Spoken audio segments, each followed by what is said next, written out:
And we are back, baby. We're back. What? What? What? No, the show's over already. Remember, if you like the show, hit the like button on the bottom. All right. I I thought we had to wake him up there. I don't know. I thought he was on the rig for a second. I don't know what's going on. Crap. He got us. That's good. All right, fellas. Welcome back to the Gettin Salty Experience podcast, the only podcast in the world that Cheeseman is asleep for right in the beginning. The only podcast Firehouse kitchen table to you. I got my buddy, my pal, Ruffy Refrano here with the gray Gettin Salty hat on tonight. Petey with the can't make it up on the road shirt. Love it. And what are we brought to you by, Pete? Give us a shameless plug before we get to our very funny, crazy. What other words do I have? Guest. Yes. We're brought to you by shitty. We're brought to you by a very shitty. We're brought to you by a very shitty internet connection, which I'll be changing out shortly. But also, you're brought to you by GettinSaltyApparel.com, where you guys will find the best firefighter apparel in the business. Of course, you'll also find all of our other stuff, like our up and coming, about to be released, beautiful lighter, cigar cutters, toiletry cases, bags, bunker gear stuff, all that wonderful stuff at GettinSaltyApparel.com. If you want to support us and support the show, please head on over there. And my kids got to eat. Come on, guys. Let's go. Yeah. All right. Thank you. All right. Maybe I'm going to fix my internet. Cable vision. Go out Brought to you by Cable Vision. Can you switch out the internet? I'm switching. You're going to see me. I'm about to disappear. Stand by. Well, that's all it took. That's it? That's all we got to tell? Now we got to talk shit about it. Look at him. Hurry up. All right. Who's back? Are we back? I'm back. Yeah, all right. All right. And then, you know what? You know where we're up to now, Yeah, right? Petey, give me the word of the day, buddy. Give it to me. Pretty all right, obvious, gents. ain't it? We are. The word of the day, ladies and gentlemen, is cheddar. Woo! Oh, no. Cheddar. The I don't cheese, really have man. to introduce this guy. Everybody knows him in the chat. He's a very lovable, tough, badass MFer. I just found out. The one and only, the Cheeseman. Woo! Cheese! There you go. Hey, cheese. Bobby Chuisano. Bobby, welcome to the show, bud. Thank you for having me. I just want to say one thing. I already had to ban someone from the chat. So don't think, and that was before the show even started. So don't think I'm not looking, and I don't got eyes, and I don't got ears, and little birds that tell me things. Oh, So watch Pete, it. throwing down the gauntlet. Pete's going badass on us right now, bro. He may choke you, too. He could choke me out. Yep. Fellow brother right here, man. Fellow jiu-jitsu Fellow brother. jiu-jitsu guy. I just found that out. Wrestler. I knew he's a wrestler, but jiu-jitsu guy. Wait till we show him later a picture in his pajamas. He's got, right, with the black belt around him. He's got his little pajamas on him. You wrap you up. Nice. All right, let's dive right into the Cheeseman. He's a very fascinating fellow, which I'm finding out, man. You didn't know this much about the cheese. So where are you from originally, Cheeseman? Give us a little. I grew up in Oceanside, Long Island. Oh, right by us, man. I didn't know you were an Oceanside yeah. guy. Oh, good. Yeah, I used to go surfing down in Long Beach when I was a kid. Uh-huh. Point Lookout. Yeah. Yep. Were you a volley? No. Never a volley. All right. Yeah. So you went to the Navy first, I think, right? 1971. Went into the Navy. Originally, I went in under the nuclear propulsion program. But after about 3 months in boot camp, I decided I ain't doing 6 years of this. Look at that guy. Look at that guy. Yeah. That's a beefy cheese. It's a little. All my hair. Yeah. Oh, yeah. All red. Look at that guy throwing down. That's it's off the coast of Vietnam. My first Westback. Look like you're missing a tooth there, cheese. Were you wrestling back then too? I think it was kind of cracked. Oh, really? Oh, Yeah. Well, how long were you in Vietnam for? We did they flew me over. I picked up the ship, and we were over there for about 4 months. Right. By the time I was on, they did we tried to land South Vietnamese troops on an island off the coast of Vietnam, Right. They had bigger guns than we did. Oh, they did, Yeah. really? Yeah, Huh.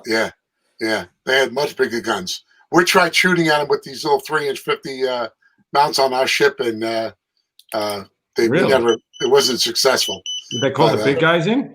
So they They never raffing landed you, them. man. Oh, those little Vietnam, they're raffing at you. Oh, funny with them out with them guns. They had on this little island, they had big short batteries, and my general quarters was down in the bottom of the boat, Really? and an 18-inch shell landed off the back. And Oh shit! when we finally got back to San Diego, they put it in dry dock and realized there was a 5-foot hole in the compartment right down below where we were. Oh, Nice. Holy shit. Who knew? So, I was asleep. I was taking a nap. just like you were in the beginning of the show. Who knows? gee, that's even money right there. That's even money. That's where you learn how to conserve your energy. In the I Navy. hear you, bro. So you didn't want to go into the submarines. You're out on the submarines, is what you were saying. You had no Well, interest. it was a 6-year enlistment, Mm. and this is 1971. The Vietnam War was, just winding down, and it was tough being a serviceman in the early 70s. Nobody really wanted to talk to you. Yeah, right. Nobody, right. Yeah. Nobody we gave really no respect, nothing. no. We call the those guys- people communists, Bob. Right. Yeah. Well, it was San Diego, so Right. Hey, Chief, AKA you know what, communists. you know what is long, hard, and full of semen? Marines. Submarine. Submarine, long, hard, full of semen. Don't let Chief Head hear you say that. He'll come get you. Yeah. I'm You sure know, you guys gone back and forth with that. Even Marines need somebody to look up to. Ah, nice. Oh, Hey! He's got a couple lined So up. feisty tonight. Look, Got a couple lined up. Yeah. Chief Oh. said feisty. That's what So men do. what? Did you? You know why? That's That's what men do. That's what men You do. know it. You know it. Yeah. No, we Cheese is old man, bro. I didn't know he was in Vietnam. Seen some combat. He's a wrestler. He's a jiu-jitsu guy. Busy. when I got out of the Navy, I fought in the Golden Gloves. Come on, look, it just gets better. The See, cheese pull it up. story. I got a shot. Hold on, you guys. Jeez, how'd you stay so purty? How'd you stay so purty? They didn't hit you too much, I guess. I got hit a lot. And I realized I don't like brain damage. That's why I like wrestling, and jiu-jitsu. We don't, it's momentary. I will say this. I got one here of you as a wrestler, and I'll look for the other ones. But I will say this: guys who wrestle first never strike as good as guys who strike first then wrestle or grapple, really. rather. Right. You can always tell the difference, man. There's something when you get used to grabbing on people, it's just a different ball game, man. Which pull Bob, your check hand up. this out. Look at this man right here, winning gold too. This is not long ago, right? That's That not the was, Golden Gloves one. That's the 2 years. jiu-jitsu one. Where's the boxing one? I'm looking for the boxing one, bro. There's 63 pictures here. Yeah, I told you, you got to give me a minute tonight. By the way, this is the first guest I've ever outranked in the entire. I had to pull the brown belt out on you. Sorry about that, bro. Oh, look at him going there. He did a one better Galetta. He did a one better Galetta on you. Yep. Yeah. Oh, Pete, Pete the Topper tonight. Papa Pete. Topper. I've never Hold seen one on, of those hold on. guys in the firehouse. Yeah, looking- no, never see the Topper. Oh, I'm yeah? looking Oh, for. yeah, you're right, I can't you're find right. the picture. He was a what color? Oh, what is that, fly man? What color? There's a- Oh, what color? I'll find it. Oh, yeah? I'll find it. It was a brown belt in jiu-jitsu. Yeah. Guys, Bob will, guys. I'm going to tell you right now, Bob will whoop my ass. I can tell you that right now. Jiu-jitsu. And, and the guys who hit first grappled better. Oh, God. I said, you know what? That guy, I'm going to go to bed. Look at him. You cheese. Are you You're knocking the guy out? motherfucker out right there? Are you knocking the guy out or getting knocked? Which one is that? No, of course I am the whiter of the two. Right? I mean, come on, Pete. Really? I was the Is that a black guy? 1975. Yeah. The guy's name was Freddie Collins. He gave me 2 standing 8 counts in the first round, Oh, and shit. then You regrouped. and then I knocked him out. After Nice. and broke my hand in the process, and that was the end of my. Really? Is Yeah. that right? Yeah. That's a. Yeah. How did you get that picture? That's like what a great That is a shot. great. That's a once in a That was- lifetime. That It's was like in the- Rocky. That was in the back page of the Daily News. Really? Holy Yeah. shit! You know what? That's Jeez, badass. it's not that I'm checking out your sticks there, but it looks like you got some tree trunks there, bro. It looks like you. Yeah, That's man. the whole key right there, right? Yeah. Not anymore. No. They're like chicken legs. No, Yeah. but back then that's what you needed, right? You needed. Yeah. All Did you wrestlers. stand over him when he was on the mat and go, "Yo, son, I just knocked you the fuck out." You just got knocked the fuck out. The worst part, I had to lend Freddie my shorts because he didn't have a pair of white shorts. Holy shit, that's great. And then I had to ask for him back afterwards. Hey, give me my shorts. Hey, Mike- knocked me the fuck out, but can I have my shorts back? Mike, Mike Kelly, down goes Frazier. Down goes Frazier. my father couldn't talk for a week after that. He was just screaming like crazy. It was at the Felt Forum in the Garden. Oh, come on. It was it was because all the heavyweights fought in the Garden. Right. Back then, they send you out to sunny side. In Williamsburg, I used to watch them all the time by Our Lady Mount Carmel. All the time, they used to come to the church there. I used to watch the Golden Gloves. Right. Yeah. Right. So I was now- very lucky. Now he doesn't have tree trunks. He's got cheddar sticks. Yeah. Oh, This is gonna be a long night. Love it. Hey, Look at all this. He's a how did you, multifaceted man. How do you get that nickname anyway, Cheese? You got to go to that picture of Jimmy Waring. Oh. Jimmy Waring was a senior man in 85 Engine. And I get there, and he could, for the life of him, couldn't say my name. So I kept on, cheese. Yeah, that's it. That's your name, Cheese. Yeah. And So from then on out, you're that was known it. as Cheese. Well, you know You what, don't- though, Cheese? Pete's got a different version of this. He did some research, and he found out the real way that you got called, the way the name that Cheese came about. look at his Hold smirk on. on his face. Look at his smirk on his face. Pete, great job. He thinks there's something coming. I don't know. Great job. I have footage. Stand by. Wow, jeez. Is that you? Hello, Mitch. Bernard. So you guys haven't changed much. Beanie, you remember Cheese, Rodney's kid brother? Actually, my name isn't Cheese anymore. Oh, yeah. Jeez. Yeah. Didn't we lock you in the dumpster one time? I got out.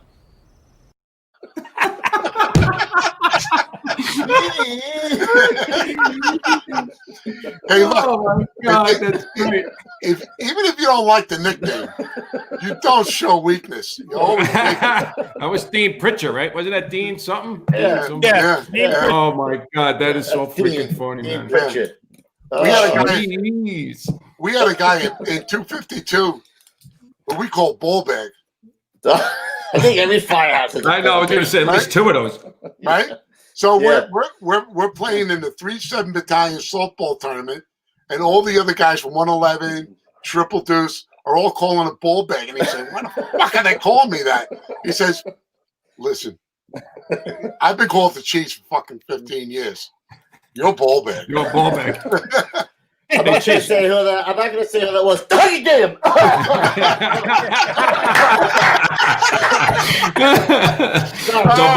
double D. There's about a half a dozen guys out there laughing about this right now. Yeah. We got a ball bag on the show too. I'm not going to say what he rhymes with, but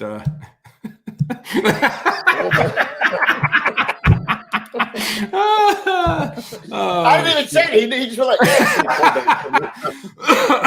Whatever. guy with the bad internet. Look, he's doing look, a how he's still now. stuck like, yeah. I Wow. thought that only happened in hotels. Oh, Nice. Good for you. shit. Good for you. Nice, Yeah. Cheese. Good Where's the switcheroo. lady yelling at you? Oh, that was great. All right, so Cheese, what makes you want to be a fireman, bro? After your wrestling career, you're knocking motherfuckers out, you come back to New York. You have a job before that, or what'd you do? I did everything. I think you did one of these. Don't you owe us and the VIG? Is that what your job was? No. Cheese man, go get that money from. When I got back, when I got into the service, I was trained as an electrician in the service. I get out. can't get into local 3, find a job doing that. Did carpentry for a friend of mine. Yeah, I worked in a bar, and I was a hairdresser for 8 years. Really? Yeah. Hairdresser. What? I was a How does hairdresser. that happen? That doesn't fit the mold. You're badass, and now you're gonna tell me you're a hairdresser. What? I was What do a you full. mean? Yeah. Well, there were 2 people making money back in 1975. Yeah. That's true. All right, I got you. Bartenders and hairdressers. And I had the GI Bill. Couldn't you say barber? You just took the words out of my mouth. Couldn't you say barber? Instead of I'm sure hairdresser? somebody whispered into your ear saying that. Let's hold on to it. Hey, look, I made good money. I took a big pay cut. Jeez, When you I don't have worked- to explain to nobody, bro. You don't Yeah, have no. to explain Listen, to you like nobody. you because you like to blow hair and I don't know, maybe blow something out. I'm just saying, whatever. I got a lot of lunches paid in the Firehouse because of my skill. Oh. That's Yeah. interesting. Schmott. That's what you call being schmott. Yeah, they get Smart. that schmutz. Yeah. All right, so But, you go from a hair blower to how do you become a fireman, bro? Like, well, one of the guys who was here, I used to cut, Danny Fusco. Right, rest in peace, Danny. oh, Chief Uh, Fusco? Really? That's Yeah. freaking crazy, Yeah. man. He called. He says, "Look, you got to take this job. The test is coming up in a month or something. Here's an application. Go take the test." I take the test. I scored 100 on the written. They called all the veterans to take the physical at the Armory in Brooklyn Armory. Took it the first day. Did good on that. I had my veterans points, and this is right after the list where the woman had the lawsuit. Yeah. You know, so Circa 85. yeah. Wow, that's pretty crazy how that happened. Jeez, Yeah. I mean, really, that's pretty wild. Now, how did you know Fusco? Because Fusco was good friends with Ronnie Geese, too. So how was Yeah. that little connection made there? Well, Danny was, he was a lieutenant, and he was a fireman at 290. He was a lieutenant in 162 truck. Mhm. And then when he got promoted to captain, he was the captain of 155. And so he kind of guided me along, as I was going. He thought he was going to get me to Brooklyn when I got on the job. And then I ended up going to 85, which I knew nothing about, So And, that was a single engine 85, right? yeah. Single engine, the Bronx. It was still busy. Bronx was still burning in 85, right? I tell you what, as I'm driving now, me and 2 other guys, we get in our car after graduation, pick up a little something, and we go driving in. Right now, we're going 169th Street in the Bronx, and all I'm seeing is brick gardens. It's like Dresden after they firebombed it. There was no buildings around. And I'm saying, what? Everything's burnt down over here. What's going to burn? Yeah. And I get to the Firehouse. First of all, the big disappointment, it's a 1-story tin house. Pete, show that picture. You frozen, Pete? He's frozen again. 1-story tin house. Yeah, I got you. And a green engine. You got me? You got me? Yes or no? Yeah. Now we do, yeah. Yeah. They had the yellow engine when you got there? Yeah. Lime green. Yeah. There it is, the tin house. Who were they in with then, Bob? But Well, when they first got formed, it was TCU 712.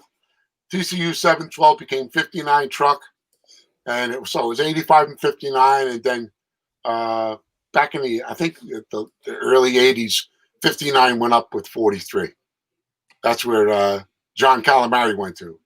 Right. Yeah, but after my first night tour, I was hooked. really? You guys Yeah. saw some work your first night tour? You catch a job your first night tour? Third along. Woo! Right up the bat. And a couple of all hands. They even let me, after the initial lockdown, let me get on the knob. And I said, "This is it. I found this is my dream job. How can you hate that? Yeah. It was great. A lot of senior men, and some younger guys, and we all got along great. I had guys who were enginemen, but these guys were decorated enginemen. Right. You know, a lot of them were getting A's and B's because they were a single engine. They're getting in first. They're making grabs. Pop, pop, pop. You know, and, you know, I had guys like Matt Tui, Jimmy Waring, Henry Bay, Val Prudencio, all senior guys. They all worked during the war years. So now I'm getting this knowledge firsthand. Like nothing better than that. You know. Did you actually ride on that rig, Cheese? Yeah. Yeah. You did. Yeah. Yeah. So what was that? They built that firehouse just for 85 when they put them back into service. So what was that? What was there? No, they built that. 85 engine was originally housed in the big house with 82 and 31. Right. And also the TCU went out of there. It's crazy. So the city built the temporary firehouse called the Tin House. There was another one in Brooklyn, and they put them over there because the fire load was just. These guys are just going in and out the door. Right. Yeah. Yeah. So they don't really talk about the Tin House in the Bronx, right? Every time you hear the Tin House, it's always 232 and 176, right? They got disbanded in what, 86?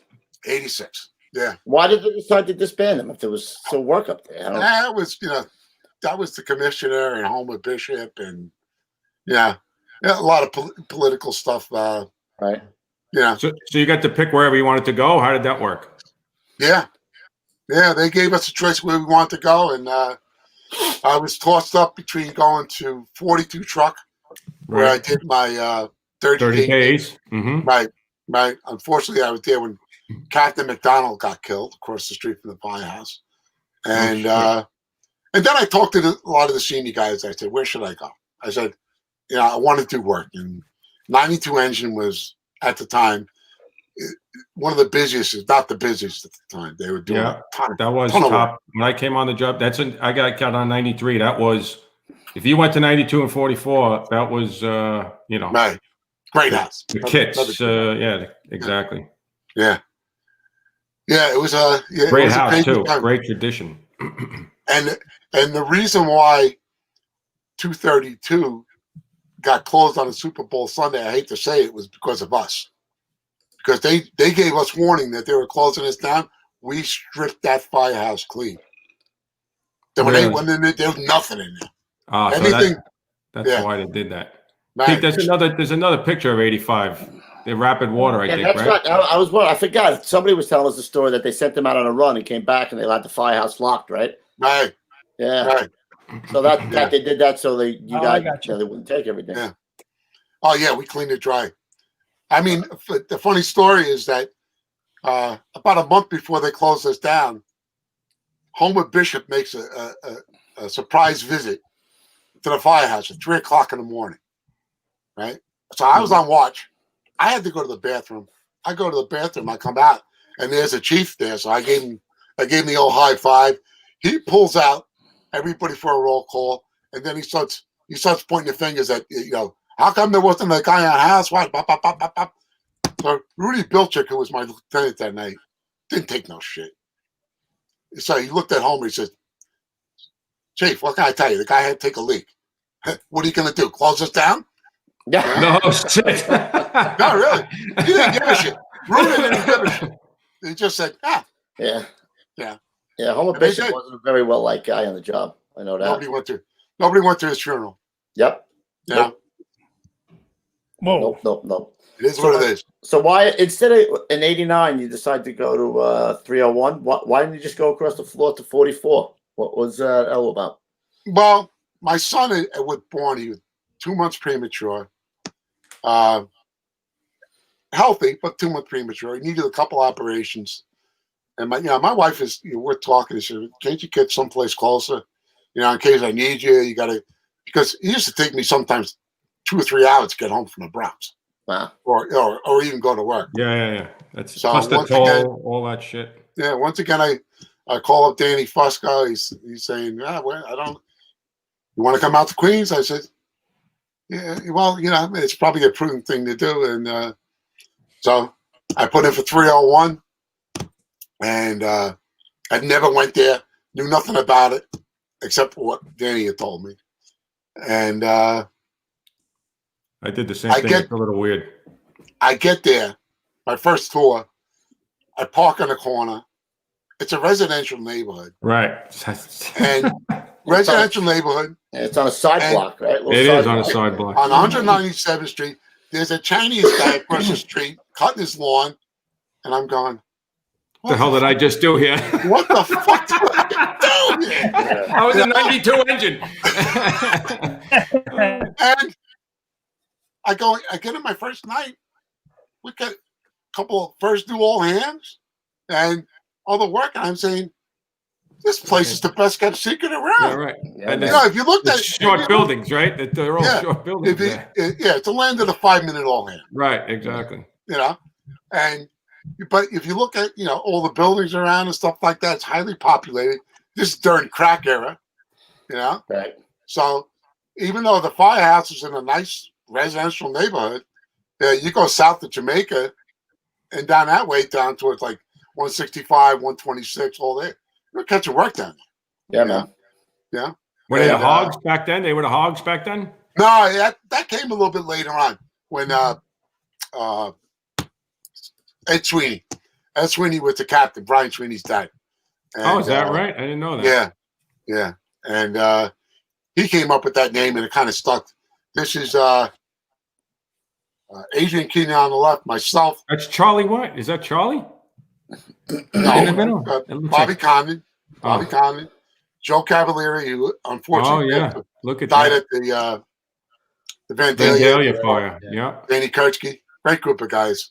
I loved working there. Caught a lot of work. A lot of Cool. laughs. You caught a lot of cheddar there? Hey! Yeah.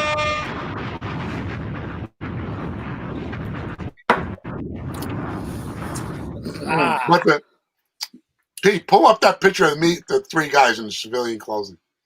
10-4. Stand by one Right. sec. I'll bring it up. When I went to the engine, I work with these two other guys all the time, Johnny Loba and Tim Daly, right? And we work together all the time, and they called us the Three Bears. I was the oldest one. Johnny Loba's in the middle. Timmy Daly, he just retired out of 155, and John retired a couple of years ago. We're going to a job off of Jamaica Avenue, and we're so excited putting our gear on that the rig is swaying back and forth as it's going down. 150 is following us, and they thought something wrong with rig. We just got so excited that we're going to a goddamn job, and we're going to have, and That's fun. these guys are the best. I still stay in touch with them. Johnny Loba, there was a guy, I'm not going to mention his name, George, who used to break our balls all the time. So in the locker room was like L-shaped. So he's breaking my balls. I get up, I start chasing him, and I chase him. John Loba comes out of the bunk room. He runs into John. John looks at me. John picks him up. We walk him back, picks him up bodily like this. Goes into the locker room. The linen locker's in there. It's got a shelf in the middle. Stuffed them into the locker. Closed the locker. Then laid the locker down on the floor. And he cried like a little girl. Really? Oh my There was God. no way he was getting out. Yeah. That's Hey, did we classic. lock you in a dumpster one time? Yeah, I got out. Cheese. He wasn't getting out. Jeez. Hey, Cheese, let me ask you a question. With all your fighting skills, you ever get into a scrap in the firehouse? The scrap. That's a Close. yes. Yeah? Close. Listen, I think everybody has gotten close at some point, whether or not. You could push me. I think you guys know me long enough. I'm an easygoing guy. Yeah, right. Until But you get to could that push- point. You could push me to that. Yeah. And that's it. The switch. Yeah. Yeah. But No, wait a minute. No, the switch gets switched like real quick, bro. Like, I tied a few guys up. I could see that. You don't want to get tied up by the once cheese. you I'm tie sure. somebody up like a pretzel, the rest of them will fall in line, bro. Yeah. And then you hog tie him. And you Yeah. leave him down in the basement for a half an hour to cool off. Allegedly. Allegedly. Could have happened. Might have Maybe happened. happened. Could have happened. And Somebody maybe told me it it happened. Yeah, Yeah. exactly. No punches to throw. I was Nope. lucky. my captain in 150 was Ronnie Spatafora. Wow, look at that. Who was he was also a third degree black belt in Goshen Ryu Jiu-Jitsu. Nice. So we used to train together all the time. I'd leave the Firehouse and we'd go to a place in Ozone Park and we'd go train there all the time. I teach him some boxing. He teach me some jiu-jitsu, and it was a good combination. Yeah. Who's got the beeper going on? Is that time to I was take gonna the say, meds, I was gonna say, Bob, is that your beeper? Is that your pager going off?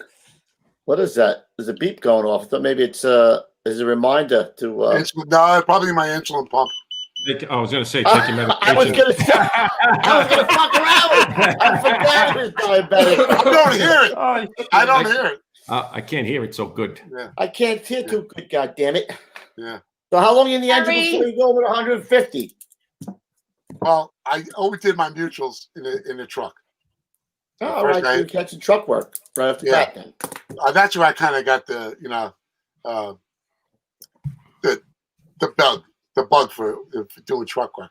My first was I had Ralphie Rizzo was my mutual partner, and so I always half of the 24 I'd be working in the truck. Oh, your 24 partner was in the truck. Right. Wow, right. That's great. Yeah. Yeah. See, I worked a lot of places where they didn't want you to do that. They didn't like you working mutuals in the truck or in the engine. No, fortunately, I had a decent reputation, and the truck officers didn't mind me having me on the rig. They gave me the responsibility, of taking the inside team or the can, sometimes the OV, depending who else was working. Yeah, right. I loved working over there. It was a great experience. I don't know how long before you actually were on the order for 150. I think I eventually got on there. I went to 89, probably like 92. Yeah, 92. Yeah, 92. It took a while because some probies came in that went right to the truck. Yeah, right to the truck. Yeah, it didn't matter. I mean, it's almost like being in the squad. You get the best of both worlds. Yeah, you get the best. The truck, you're working the engine. Yeah. No, it's not a bad gig actually. I didn't really see too much of that happen. Actually, I learned a lot. Because I had some really good bosses in 150. Ronnie Spatafora was my captain for a long time there. Calamari was a lieutenant. Shit. Pete McBreedy was also from 111. He was another boss, and then Freddie Scholl. So how was Calamari? It's great, man. I learned a lot from him. I learned a lot from him on how to be a boss. Just keep an even, steady keel. Don't get nuts. And he good. We were going to fires. We were having a good time. Yeah, that's I was sad to see him go. I really was. But to each his own. You gotta do what you gotta do. Fire seems to make everything better. Everybody in the firehouse feels better. Everybody gets along. Right. It quells the cuntiness. Yeah. Yeah. It does. Yep. It does. Yeah. So let's fast forward to the 95 when they formed the squads. What was your thought process on going to the squads? What made you want to go to SOC and why 250? Well, the guys picked you, really, right? I mean, I had interviewed with one of the rescues. I had interviewed with Captain Corcoran over at F4 at the time. Freddie Scholl was kind of pushing me to go over there, and he had a lot of connections, and but there wasn't any openings. Right. So when the thing with the squad came around, he said, "You want to try this out?" I said, "Yeah." So he was friends with Eddie Garrity, and the rest is history. It's like did they? That's why I met you two. I do remember. I remember seeing you and Tommy Burke. I remember that day. God, yeah. Now, the two fucking old fuckers there. Did you want to go to 252, or that's where you got picked to go, or how'd that work? No, that's where I wanted to go. Yeah. I wanted to go to Brooklyn. I hadn't worked in Brooklyn. I worked in the Bronx. I worked in Queens. I wanted to go to Brooklyn. I wanted to see how Brooklyn firemen do it. Right. Yeah. And what was your takeaway? That whole process. Because it's not that often that you become a charter member. They don't form companies on the FDNY all the time. No, it doesn't happen too much. I still have my charter member plaque. Nice. Hey. Beautiful. Yeah. Yep. awesome. That we gave to the guys after I think it was the 10th anniversary. Yeah. What a great experience. Who are the bosses there, Bob? Again, give me. I forget. Once you start saying them, I'll remember them. But yeah, Steve Rasweiler. yeah, I mean he's the best. The best. Pete Martin. All right, Pete Martin. Right. Eddie Metcalf. Mm-hmm. And then Jimmy Schumacher. All right, I remember him too. Yeah. Yeah. Yeah. So I was in the captain's groups. Yeah, he was the best. Rosweiler was the best. He knew I could cook. I think I put 10 pounds. I put 10 pounds on him the first year we were there. If it was possible to put a pound of butter in a meal, you could put 2 pounds of butter in a meal. Yeah, guys are saying you made a good pot roast. I think they were saying pot roast or roast beef. Yeah, ask about the pot roast recipe. Yeah, I cooked everything. Yeah, chicken marsala, clams with clam sauce, Nice. veal marsala stew. Yeah, you know what? This is the way I looked at it. Could be my last meal. Yeah, Right. right. Eat good. I was just going to say that, Bob. I remember we were the squad, but we weren't online as the squad. So Right. I think it was May, right? We were going online in July of First, yes. So of we '98, yeah. and the night that they had, I think I've told this on with I'll think of his name. I can't remember. Warren Fuchs. We actually, you guys were an engine, I believe, right? Or Yeah. you were a squad at the Atlantic Avenue. We actually relocated. We were an engine. You were an engine, right? We relocated to 332 when I listened to that job. I know you had talked about it, that you know you guys were there as an engine. Yeah. Yeah. We were the first 2 engine on the second alarm. You could look out of quarters and see a big Right. of black smoke. We knew it. And the weird thing about it, the radio communications for some reason had broken down at that job. And guys are giving updates via the handy-talkie. They weren't getting through. We basically pulled up to the front of the fire building. Chief Galvin looked at us and told us, just pointed, just go in there. Yeah. Get in there. The fire's banked down. I passed by what I thought was a body, and it turned out to be Scott LaPedra. And, but completely burnt, but his eyes were open. You kind of go through like a little triage during the whole thing. Okay, we're not going to do anything with this. And got a little further in with Captain Ratzweiler and Mike LaRosa and Mike LaRosa, I remember him. Yeah, who else was working? It'll come to me, but it was just mayhem. Disbelief, yeah, right. Mayhem. Guy screaming. The probie from 332 is screaming because he's piled up in all this, hose and stuff like that. You got to remember, they collapsed from the second floor down into the first. Right. From what I understand later on, LaPedra was hung up in a fortress. They got baked. Right. Then all on top of each other was Terry Quinn, Stackpole, and Jimmy Blackmore. 231, all those guys. Right. All on top of each other. The first guy we pulled out was me and this other guy from 283, Joe Wydell. I was in probie school with Joe. I had a hands. He's got hands like this. Yeah, right? I swear to you, roughly, his hands look like hot dogs, like on every finger. Big guy, right? And so we're pulling on him on his harness and everything to get it off the top, right? And as we're pulling him out to the front, and guys that say his bunker pants are coming off. I'm looking at these guys like they don't know what's going on inside. Right. This building is, it was just mayhem, I remember listening to it on the radio. We could listen to it from 332's quarters, and it sounded like I gotta say, chaos. That was one of the first times I had a moment of inner peace. And when I say that, it's because I'm looking at the construction of this building, the whole back of the building is off, right? There's fire everywhere. And I'm like, yeah, if I go today, it's all right. You know, at least I'm doing what I'm supposed to be doing. It was like, I didn't have any fear. It was weird, you know? That's one of 2 times. The other time is the Walton Avenue fire, but we'll get to that. And so the one guy in there who held it all together was Chief Gilduff. He was in the 3-8, so he was on the inside. And, you know, then RESCUE4 came in later on.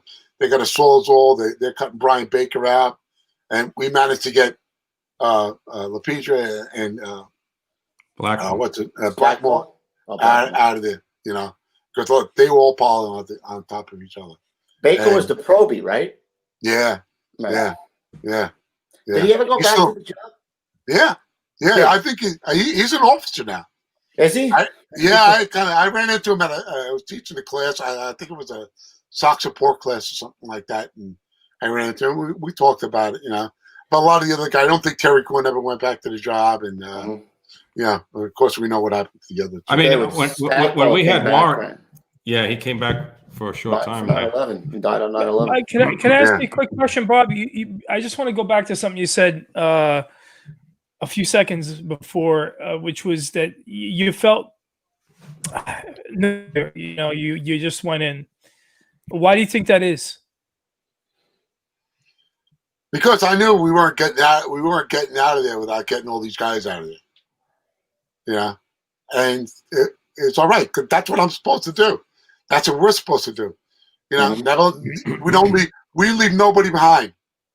You know, and the chiefs on the outside were trying to get us out, and Chief Gilduff was on the inside saying, "We got guys in here." Yeah, even if I ordered these guys out, nobody's leaving until everybody's out. And I told him that, you know, when I ran into him, later on, I said, you got all the respect in the world for me, because I said, like you said, we weren't leaving until all these guys were out of there. Yeah. When we had Warren Fuchs on the show, he had a video. We actually showed the video of that job. Like, he was somebody was buffing the job. I don't remember if it was him or not. I don't think it was him, but somebody's buffing with the chief. And I think it was 5'7" or somebody. When they pulled up at that video, at that job, you could just see that job is just ugly. You know what I mean? It's just absolutely like there's nowhere to even start. Right. It seemed, you know, as a squad or a rescue pulling up there, you just know that kind of a job looked like shit. You know, just looked like a bad job. Yeah. And that's my, you know, like I said, we weren't even a squad then. Right. I mean, we had a funny job earlier in the afternoon, you know, at a garage fire where Pete Langone put the pumper into pumps, and the way those electronic ones work, the hose blew off the pumper and hit a guy from 135 to knock him out. Nice. So we're laughing about that. You know, how's that possible? No helmet? The hitting hit him right in the head. Oh my God! You don't want to get hit with that. Yeah, you don't want to get hit with that. Yeah. Those new electronic pumpers were, if they hit a surge, if they caught like a little vacuum, they surge real quick, and then you have this big burst of pressure in it. Yeah. That's why a lot of the guys went to the front suction, that you could open it up. Pete Langone's brother was an ESU cop, right? Yeah. But he died 9/11 also. Is that right? His brother died too? Yeah. Oh my goodness. Yeah, his brother Tom was an ESU cop. They both died. He was a funny guy, man. Yeah, I remember him. He was pretty funny. A funny guy. Very funny, man. Yeah. All right. So you're in 252. How long are you in 252 for? You're a charter member. You're there till 01, and then you get promoted? Right after 9/11? We got some pictures of 252, don't we, Pete? I got promoted the week after 9/11. You were promoted with my brother, then. He got promoted deputy right after 9/11. Yeah, and John Calamari got promoted to captain, and you know, I only found out the day before. They told us they were promoting us. So I think they said you got to be at headquarters. They're having an outdoor ceremony. I get my family. my mother-in-law, we get in the car, drive in. I remember that. I remember that. Thank God I didn't have to take pictures with the mayor.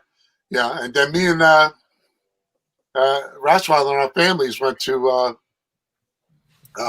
Zoom sausage for the Zoom, baby.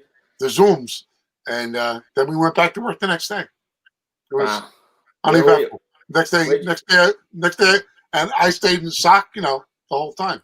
Yeah, that's right. I remember that. That's my nephew, second from the right, continuing the tradition in 252.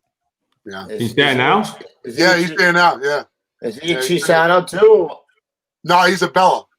All right, Brendan Bella, love him. Keeping it going. Yeah. Nice. Did you work with Arroyo? You didn't work with Arroyo there. You were already out of there, weren't you? Yeah. You have any good fire stories from 252, bro? Besides the Atlantic Avenue when you weren't? No, we did them. You know what I remember about 250? Every time I worked at 252, trying to get that rig out of quarters, I think you had like a half an inch on each side of the firehouse getting out of there. Yeah. Oh, it's tight, man. Oh my God! You had to be good. You had to be good. You remember there was an arsonist going around Bushwick? Mm-hmm. Yep. Remember that? Right? Yeah. Bushwick. So I'm working. It's me, La Rosa, Tompkins, Schumacher's the boss, and we had a detail from 85 Truck in Staten Island. Right? Now, for some reason, Schumacher gave the detail the backup. Right? But interesting. He's the boss. Whatever. Right? So we went to about 4 fires that whole night. Yeah. I had the roof. So my gear is probably dry. Right? So we're coming back from another job off of Bushwick Avenue, and this guy on a bicycle goes past. Hey, fireman, there's a fire back on Green Avenue, about 4 blocks left. Right? Turn around, give a verbal. It's already coming in. You transmit the box, blowing out the front door. Right? Stretch a line, first 2 engine. Right? The whole interior was going on the stairs because it was all wood. Everything was wood. It had been going good for a while. Somebody poured gasoline on the top floor, and it went down floor by floor. Wow. Right? Larry's got the knob. Right? He's knocking it down, doing a great job. His pants are wet. So now, because it had been burning for a while, Steamed up? it was like charcoal on the floor. So he's moving the line, and he's burning up. So he says, I got to go. I'm burnt. Right? He leaves. The detail from 85 Truck leaves. I'm the third guy in the line. I don't know where La Rosa is. Right? I'm there by myself. I gotta put this fire out. Yeah, because it was on the second floor. Was it framed? Yeah, it was a frame. It was a frame. Yeah. And then Joe Jordan came up. He was in RESCUE4, backed me up. There was a set of stairs, but they're burnt out. I said, man, do you really think we get up there? He said, yeah, let's go. He's pushing me up the stairs. We're knocking it out. Yeah, and that was a great fire. That guy never came back to the firehouse for a shoot. He just left. he followed Larry to the ambulance, and he never came back. He wanted to make sure he was okay. You know what I mean? He wasn't, and the best part about it, we got to use a citation for that. Really? No shit. So this guy he gets a unit. That's freaking great. It stayed in the same building. It didn't go to any other buildings. Nah, it didn't. No, we did a good job. What can I tell you? Wow. See, that's how they do it in Staten Island. If one guy goes, the other guy follows him. Yeah. You got to go. You go, I go. You go, I go. I thought it was a funny thing. See this guy bailing out. And it turns out he wasn't even burnt to nothing. Larry took the brunt of it. He was out for a while with the burns on his leg. Wow. Yeah, that's Larry Tompkins, right? You're talking about? Yeah. Love that guy. I love that guy. One of my favorite guys. The tongue. I used to break his balls. I said, Larry, how'd you pass the lieutenant's test? Or what are you talking about? I said, so I took a paper towel, I wet it down, I put it on the table. I held it up. I said, this is your lieutenant's test after you're done. It was full of the water. Every time we had to think hard, tongue is hanging out. He was in 120. I used to see him. We used to run it together all the time. I always liked to see him when I was working. He was he's a great guy. Good fire. Yeah. Great fireman. Yeah. Great fireman. Yeah, and he could take a joke too. So yeah, I liked him a lot. Yeah. I mean, La Rosa was. I liked him too. Get on everybody. La Rosa had his two favorite targets. La Rosa had Jeff Converse. Oh, yeah. Well, he was the original 252 guy, right? Both of those guys, right? All of them were. Yeah. So he called up on the phone and said, "This is so and so for the quartermaster. Listen, everybody's getting new boots.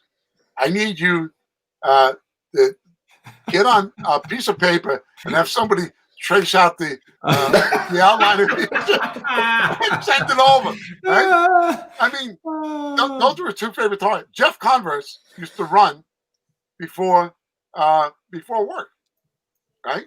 He's a strange cat, man. Strange cat. I was just gonna say he was in Mars before he came to 252. He's out there, bro. He's a strange dude. He was out there. I'll tell you, but he used to run, and he had those shorts with the mesh on the inside, right? So La Rosa takes a razor, and he just lightly cuts the whole outline of this thing. Puts it back in his locker. Right? So Jeff goes out. He goes out, and he's going for a run. Little girl get hit right on the corner. Not bad, but she got hit. Right? So now he's bending down. Oh, the boys came out. He's squatting. And he didn't realize that, Mr. Peabody was poking out of his shorts. And he's looking up and telling the woman, "Don't worry, your kid's going to be all right." And next thing you know, his Schwartz is hanging out the side. You can't make it. La Rosa was diabolical. That's classic. But I got him. Did you get him? Oh, I got him good. Remember, you go to medicals, right? They take your blood, right? You don't get the results for like a week or so. Yeah, right. Right? We get it in the Firehouse. They all come back. I said, "Oh, look, Mike's envelope. It's open." Right? Oh, this has got to be good. Rashfather is in the office with me, and he's just chuckling. He says, because he knows I'm up to no good. That's great. I take the letterhead, I white it out. I just leave the letterhead. And it used to go, "Dear firefighter so-and-so, here are the results of your blood test. Any problems, contact." Right. I put in there, "Dear firefighter La Rosa, here are the results of your blood test. Unfortunately, there's some abnormalities that we need you to contact the health services as soon as possible." Christ almighty. Right? So he used to live in Pennsylvania. He only worked on the weekends. Allegedly. Right? Now I'm going. I don't know what's going on. He gets into the Firehouse Friday afternoon or Saturday morning, opens us up. Oh my God! Now you're watching? They said no. I wasn't even there. All I know is one other guy thought. He said the color just drew. I'm sure. He's. What am I going to do? I can't wait. Right? So he called up the medical office. They have no idea. Yeah. Well, if you have a problem, come on in. Yeah. Oh no! You made him go in. He gets in. He goes right to his car, jumps in. Somebody said that tells Pete Martin that La Rosa's leaving to go to the Firehouse. Pete Martin's hanging out the window. "What the hell are you doing? Get back in this fire!" I'm gonna die. I never let him know that I did it. Really? I let him stew in that for years. No way. Did you ever tell him? No, never told him. So he could be watching. Unfortunately, he passed No. away. Oh, that's right. Yeah. I'm sorry. Yeah. Oh, in he's peace, watching. Mike. Maybe he is Yeah, watching. he's Yeah. watching. Yeah. Rest in peace, Mike. You know, but Unbelievable. it is what it is, you know. Yeah. That's Fix great it. when nobody knows who he is, right? Nobody knows who did it. Dude, that's That's ball crazy. Yeah. Yeah. Do you remember the guy from Hazmat, Marty DeMeo? Yeah. Yeah. So anyway, wasn't he? I remember that too. So he's being a prick about something. I don't know. We were squad. We were young guys, you know, and he had a problem with it. So I took like half a dozen eggs and I put them in his boots, in the bottom of his boots. When I got to run, he put his 12 feet into fucking eggs. I never told anybody that I did it. I just listened to people talk about how human man Marty DeMeo was. Eggs in fucking boots. I remember that. When he died on 9/11. It's like, yeah, I remember that. I remember that. Eggs in Marty's boots. I remember somebody put a mouse in someone's boot. Really? Yeah. Put his foot in there. Ah! The hell is that? Yeah. But, you know, that's like I said. If you're bored, if you're not going to fires, you're either squabbling with each other, or you're just razzing everybody, right? Exactly. You're coming up with diabolical shit to do to somebody, bro. And you better have a thick skin. Oh my God! Right? You gotta have a thick skin. Ballbag didn't have a thick skin. No. That's why Ballbag didn't last there. He hopped around. Right? It is what it is. Yeah. It is what it is. My face is not there, bro. Yeah, my face is killing me right now. So how do you get back to? You got there in 02. You go back to Squad 252 as a lieutenant. How'd you pull? I know only one other guy that did that. It's just it was the nature of the way things were at the time. You know, I never left the firehouse after 9/11. Even though we weren't operational, I was still going down to the site and doing everything with the company. And Chief Norman had taken over, and he basically just let us for like the first month, let us do whatever. Well, we're doing the ABCD chart there, right, or whatever the heck. Right. Yeah, and then I spoke to Chief Norman, and I said, I'm just throwing it out there. I remember that, Cheese. If it's possible, I'd like to stay here. I remember that. And then I bounced. I bounced in. Where was the first place? I covered in 270. Had a great time there. I rode a guy up for a medal there. We had a Sikh temple fire, a couple of blocks away from Firehouse. I remember that. And and Jack Sweeney made a good move. He went right. He went left. I went right. And we went into the back, and he found the guy right there, pulled him out. This place was roaring.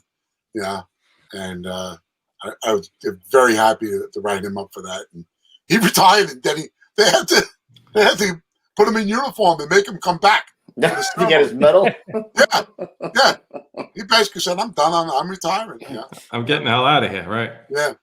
So how was it working there? Was it a little weird, just leaving there as a fireman and coming back as an officer? It was. I'm not gonna lie to you. Even though I thought I was the boss when I was a fireman there. So and, I had Patzos and Sweeney and Greg Patzos. Oh my McDermott God. and Feehan. We all worked together. God, John Feehan. Oh my God. It was never ending. No. Never ending. No. I forgot all those guys were there. Yeah. Kazakis, right? Kazakis, how do you say his name? Kazakis. Kenny Kazakis. Yeah. Great guys, So, and then we had all these new guys, Tommy Rogers and Paul. Right, Tommy Rogers. I love Tommy Rogers. Some guys worked out, some guys didn't, whatever, Hardworking guy. A lot of training, and I had, thought that was going to be my last stop, but then Providence happens. So how does it happen? And I left. And when did you go down to where was it that you said you were? Where you were in the squad and Bobby Gallione was in the rescue. Where did you get deployed? That was down in New Orleans. Oh, New Orleans, right? That's what it was. They said the fire department sent 3 waves of people down in New Orleans, and We were in the second wave of guys that went down there. Guys had already been there before for 2 weeks. Yeah, they did a lot of. They did a lot. One of the nice things that happened down there was that we got to help out other firemen. You know, because you'd work a 24-hour shift, you'd get off, you do committee work on a compound, and then you went to other firemen's houses, put tarps on their house, you know, clean them up, you know, pressure wash everything, get the dirt out. It was great. But yeah, and then they turn the electricity back on. Right. Hello? And everything went on. Now you had all these fires. Yeah. And we had no masks to speak of. I remember when they sent the guys down there, Bob. The New Orleans guy, I tell you, the guys down in New Orleans, great. They sent a few different groups, different times, right? Right. Yeah. What apparatus were you using? Did we bring our own? Did we? Well, no. We used theirs. They had the. I was with the flying squad, they call it. Yeah. Right. Probably if you ask Galleon, you'll call them the flying squirrels, but it was the flying squirrels. Flying squirrels. And then we, you know, there was like I had 3 guys. They weren't SOC guys, and I had 3 guys. One from 138. I forget what. Yeah, 289 and whatever. And they were my guys, and we operated together with a couple of guys from New Orleans. So we basically manned their rigs, did their their operational procedures and stuff like that. How did their squads operate as opposed to the other rescues? Pretty much the same as us. Same as us, yeah. Yeah. You had a rescue pumper, same type of thing. Yeah. And I'm not going to say they had as many tools as we did, but they were fully trained and a lot of gung ho guys. You know, I was hearing a lot of horror stories from these guys, like post Katrina, like right after, just mayhem. Yeah, another reason to keep your Second Amendment rights. These guys were packing. These guys were packing when they went into work. No shit. Yeah, no doubt. Oh yeah, and they'd stay there for like a week. You know. You're going to a lot of fires down there, right? I talked to a few guys that went down there, and they were going to multiple fires a day. Oh yeah. And they, New Orleans had a different approach to it. They didn't believe in horizontal ventilation per se. They would put a fan at the mouth of the building and put it in, and they weren't used to us going in there and breaking windows. Yeah, we had to let them know for sure. Hey, if I need a day out, this is how I do it. Yeah, right. But otherwise, we got along great with those guys. And I still keep in touch with a couple of them. Yeah, well, that's great cool. guys. Yeah. What year was that? You were Boston 252 or what? Yeah, I'm gonna say when was Katrina? 2003, 2004, something like that. Yeah. Well, Cheese, I of course, when we announce who we're going to have on our show, I get a lot of these little birdies. They contact me. They fly into my room, and so I guess when you were lieutenant, you were bouncing around in SOC. There might have been a squad in the Bronx that could have been allegedly that you went to, and while you were eating, some discussion had come up about, for lack of a better word, I guess pooping. Maybe I don't know. Let me preface it. All right, 2 girls, 1 cup. Oh, two what? No. It was put on in hopes that it would make me sick. come on. Not that bothers me, right? So That bothers me. As the night goes on, and we catch a couple of jobs, right? Then it's morning time. The guys are making a nice breakfast. They're making fresh toasted bacon. Right. I heard it was the breakfast. Right? Yes. Right. So I'm just sitting at the table. These guys are doing their thing, blah, blah, blah. And one of the members, whose name might rhyme with Mo, is getting his balls broken because they couldn't get to me. Right? He's a very short guy, you might say. Yes. Yeah. Like I said. Would that be Mo White? Negative. Mo Green? No. Negative. No. So Oh. Hey, the Mom. discussion, he's breaking the other guy's shots. You couldn't get to him, huh? He said, well, let's see if this gets you. Drops trow, positions himself over the plate of food that's fully made, and makes a beautiful Corville come. Right on the plate. Right on the plate. No wipe, no squeeze, pulls his pants back up, and he leaves it at that. So my reaction was, oh, there's something I had never seen before. That's it. I went, When I first heard that story, I was like, are you All right. freaking kidding me? Nah, true story. Yeah, he said that you didn't even flinch. You Yeah. didn't even flinch. Yeah, you got to do a lot to get to me. You dropped So the deuce right on the fucking, right on the table. That was perfect. This was actual audio of Bob at that No. dinner. So, I mean, you could have made And a Ray model City. out of it. You could have made a model out of it. Really? Perfect. Next little thing. Hey, Oh shit, Right. man. where else? I'll tell you who it was later, Coop. Yeah. All right. Where else in the Right. world are you going to see something like that? Yeah. And you Yeah, have I to- mean, that's incredible. When I'm like, listen, I always said I was going to take a dump on the apparatus floor, if the guys break my balls, but there's no way I would do that on the kitchen table with a covering boss. Oh In my a plate. god. That's some serious. It was on top right of there. it was on top of the French toast. Oh, man. Not my French toast. I want to ask about the aftermath. Who cleans it up? Who takes it to the I toilet? was Does he just- do it? I don't do I would He make wasn't that doing it. that. Yeah. I'll leave that shit there. I'm just an observer. That's it. Yeah. That's it. Oh my That- god! So That's called having a lot of cheddar. A lot of cheddar. Hey! Listen, while we're talking about shit stories, I just saw And Hank. begin. I just saw Hank in the room. So Hank has a story of one time. I don't know where he was in Rescue 1 or 132.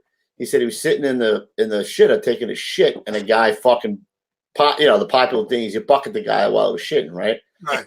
So Hank opens the door, shits into his hand, and fucking fires it and hits the guy right in the back.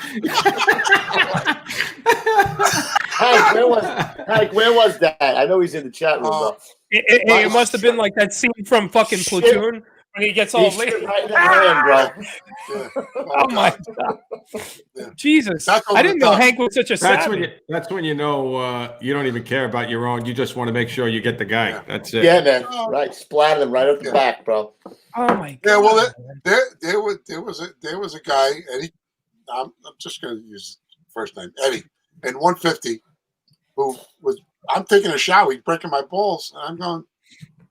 I had to take a leak, so I beat in my hand and threw it over the top of the thing, and I got him with that. Or at least I'm in the shower, so it's Yeah. we're done. I like it. Yeah. The things you think about in the I film. said it was all one, and it was Harvey. What is Harvey. that? I can't read about my glasses. Harvey. What? Harold. My shoes. Harvey my Harold, rest glass. in peace. See, it was a Rescue 1. I was right. Oh, Hit right in the that's funny. back with a fucking Turd. softball, a fastball of shit. God, Touche, brother.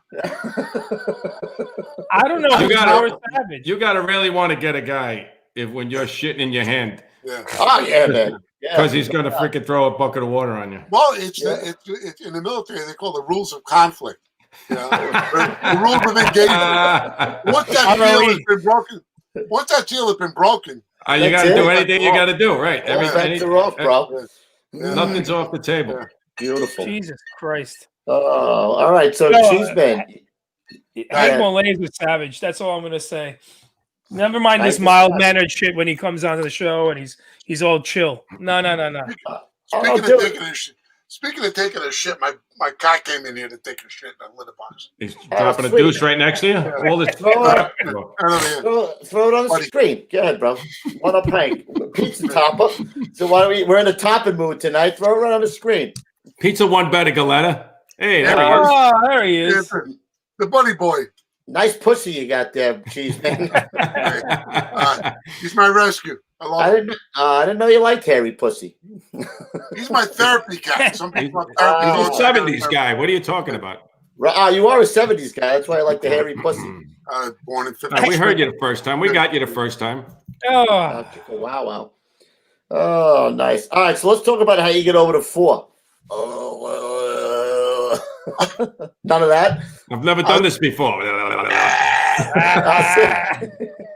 It was very simple. Be friends with the guy who's the captain. Oh, who was the captain there at the time? Was it Joe Gandiello. Joe Gandiello? Who was my 252 guy. He was my boss. Right. Lieutenant, 252. Right. He was a squad 41 guy that was as a fireman, though, right? Right. Then, and then he was we worked together as lieutenant in 252. Right. And I heard through the grapevine that through Larry Archer that Tim Kelly was retiring, and so he asked me, I asked him, and he said, if that's what you really want to do, let's make it happen. He makes a phone call to Chief LaFamina, and you never seen heads spin so fast. Really? Because I was out of 252 and on an onion skin to RESCUE4 the next day. Yeah. no way. Everybody who's covering is like, what that? How'd that happen? Well, that's always the case. You know how that's always been. It is what it is, Hey, you got to do what you got to do. Yeah. And I was happy to spend my last 2005, 7 years there. Yeah, it's great. Yeah, because you wanted to go there originally anyway, right? They were all full. We went to talk to Parker. Yeah. I did. Even Brian Hickey, we had talked about it before I knew what my place was on the lieutenant's list. Right. Was Archer there? Archer was lieutenant there still, or he was out of there already? Yeah. Oh, he was still there? And who else? He was my music partner. Who was it? Louis? Oh, yeah, 2 times. No, Louis wasn't there yet, I don't think. Yeah, Louis was there. Oh, was he there that long? Holy shit. 2 times Louis. I did that 2 times. 2 times. 2 times. So it was Dude, I got a great Louis Torres story if anybody wants to hear it. So he comes over, he's the boss at 288 one night, and he's originally from Squad 41. So these guys, he's telling us, how they bail out, if they got to get out. And evidently they had some short piece of cable or something that they would do, right? And clip on and just hang out until somebody got them, I think was it, right? Right, it was just a short piece of, they wouldn't repel. Except it goes sideways for him, and he's hanging in the pole of the host tower, and he can't get himself up or down. Stuck there. And he just left him there. We left him there. Yeah. I love it. He was going to show us, though. Like, this is how we do it, 41, like, this is how we do it. And he got stuck there. And he was like, oh, shit. And we just walked away. He's stuck in there. Yeah, man. Oh. I love Louis. Yeah, Louis. Is he still there? Is he out now? No, he's still there. He's still working, man. Holy shit. He's still working. How many years is he now? Not quite a long time. No, Louis didn't have a ton of time. I remember Louis when I was in 150. He was a fireman in 302. He's got to be over 30. Let's say he got on. Let's just say he got on like a 90. So yeah, he's got 30. Yeah. Right. But then he went to 41, and he's been a RESCUE4. That's a long. It's almost pretty much since I went there. So so it's 15 years at least there. Yeah, he's like the senior officer there now. Yeah. Well, hey, he's a good fireman. No, it's tough to do that for a long time, man. Sometimes the filter isn't on. Well, who has a filter, really? Yeah, 2 times. I did that 2 times. And then you remember I was at that job too.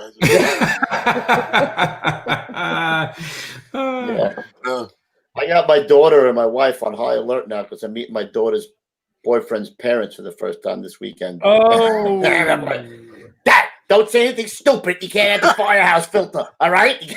I've been getting it for like the last 2 days. Just wear a mask. Yeah. Wear a mask. What is this Firehouse? What is that? They call it the Firehouse filter too? Yeah, you can't talk like you're in the firehouse, I gotcha. Hey, my Cheese. wife is always, Cheese, what's up with this unit citation? We're going to take a look at that. That was from RESCUE4, right? Yeah, but I was a fireman in 150. Oh, at that time. All right. So yeah. So And Detailed to RESCUE4. right I was listening. for the night tour. So you got Glenn Harris as the boss. You got Zielman, Billy Mahoney, Billy Ryan, yourself, and Danny Hegland. Danny Hegland.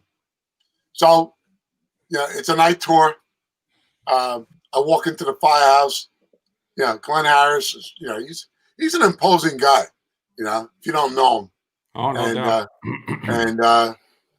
And so I walk in, they show me everything around. They tell me I got the roof. I know where everything is. I check the tools. I check the roof saw. The night goes on. It's maybe a little bit after dinner or whatever. And we're in 262 at the time. Right. They stole so many. I was in 117. Those guys took so many first two jobs that it seemed like it was incredible. Yeah. And we get a run. It's for a jumper. Right? Single, just a rescue. So they think it's a high ankle job. So it comes over as a rope job, but meanwhile it's people jumping out the window for fire. Holy shit. Jumping. They're putting on their high ankle stuff. They think they're going to, they're going to do a high ankle rescue. Halfway there, they transmit the box. Yeah, it's a jumper because the building's on fire. Oh shit! Missed it by that much. 3-story building, right? So we pull up. We're the only company on the scene. Yeah, the engine's not there yet. Nobody else is there. Place is roaring on the first floor. So Harris and the can man Mahoney, they go through the front door. There's reports of a jumper in the rear. So I go to the rear. Meanwhile, I have nothing. I don't have a ladder. I got nothing. I get to the rear. Remember the old single pane windows, right? There's a guy hanging out the second story, and he's getting ready to jump. The windows haven't gone yet, but they're crazed, and they're just about to go. So I tell the guy, "You're gonna have to jump. I'll catch you." Right? And he said, "No, I can't do that. I can't do that." I said, "No, really, jump. I'll catch you. I'll break your fall." Right? So finally, the one window on the side, let's go. Fire starts coming out of it. He jumps. Right? As he jumps, I go like this.